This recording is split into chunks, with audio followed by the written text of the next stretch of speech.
Welcome back to another explainer. Let's just jump right into it today. We're going to put on our detective hats and act as clinical detectives to figure out exactly how doctors identify those completely invisible infections that make us sick.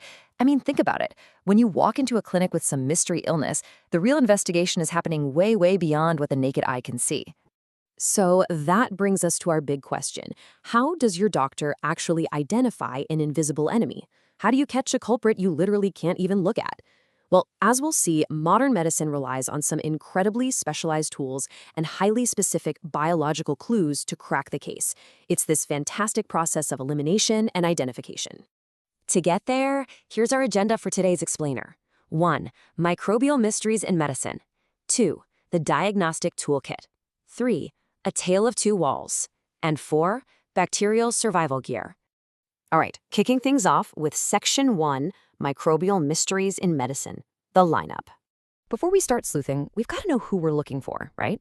Our microscopic lineup of suspects includes bacteria, viruses, fungi, protozoa, and algae. But for today, our primary culprits are going to be bacteria. And to make tracking them down a little easier, clinical detectives actually categorize them by shape. You can think of them in 3 basic forms. We've got the spherical ones called cocci, which can cluster up or form chains, the rod-shaped ones called bacilli, and the spiral bacteria, which, you guessed it, look exactly like they sound. Honestly, just by seeing the shape, a doctor's already starting to narrow down that suspect list. Moving right along to Section 2, the diagnostic toolkit, lenses of discovery. Okay, to catch a microscopic criminal, you obviously need microscopic vision. The clinical diagnostic process to actually see these things generally follows a really simple 3-step path. First, the doctor grabs a sample from the patient, like a quick swab. Second, they apply a specific stain or dye to that sample. And this is crucial because most bacteria are practically transparent on their own. You wouldn't see a thing without the dye. And third, they pop it under a microscope to find the culprit. It's an incredibly elegant, tried and true procedure. But they don't just use any old microscope. Doctors actually use different microscopes for different targets. The compound light microscope is kind of your everyday workhorse for clinical diagnosis, perfect for routine bacterial observation in gram stains. Then we have the dark field microscope. This one is absolutely essential for viewing incredibly thin organisms that would otherwise just vanish against a bright background, suspects like Treponema pallidum. Now, if the suspects are being extra tricky, doctors will break out the fluorescence microscope to detect organisms using special fluorescent dyes. And finally, for the absolute smallest suspects, like viruses, they literally have to bring in the big guns, the electron microscope, to view their ultrastructure. So every tool has a very specific clinical job. Which brings us to Section 3, a tale of two walls, the ultimate fingerprint.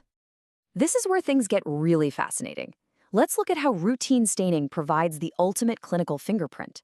The Gram stain is arguably the single most important test in all of clinical bacteriology.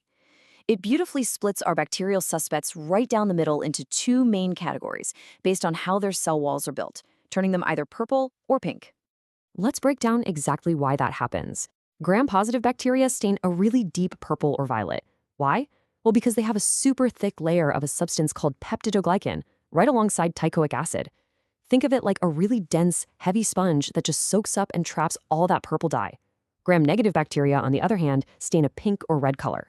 Their sponge layer, the peptidoglycan, is very, very thin. Plus, they wear this outer membrane that's packed with a high lipid content and something called LPS. Because of this raincoat-like outer layer and that thin inner wall, the purple dye just washes right away, and they hold on to the pink dye instead. And just a quick, but absolutely crucial point here.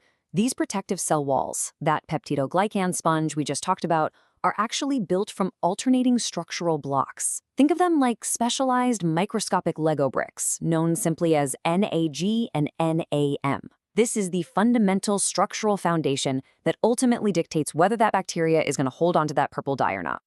So why does all this matter? Because knowing if a suspect is purple or pink helps doctors instantly identify common infections and, more importantly, prescribe the exact right treatment. For example, if a doctor looks and sees purple spherical suspects, they might be dealing with Staphylococcus aureus or Streptococcus pyogenes. Another notorious purple suspect is Bacillus anthracis.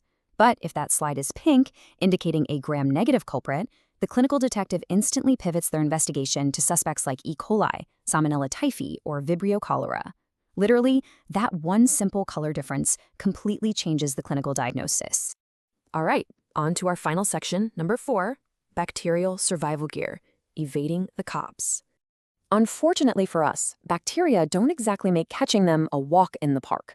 They've evolved some incredibly advanced survival gear to evade our immune system and survive some really harsh clinical treatments.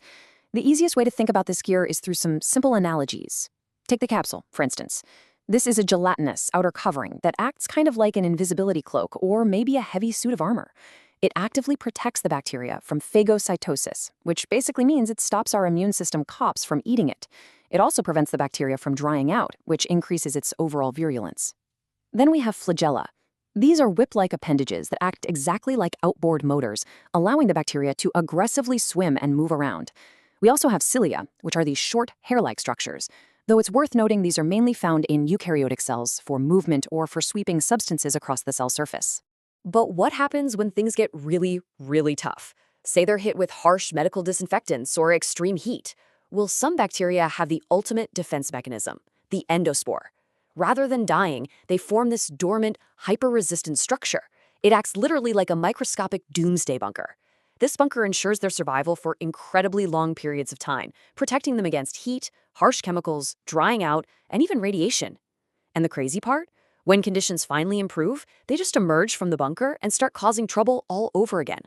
So, to wrap up our explainer today, I want to leave you with a forward-looking question.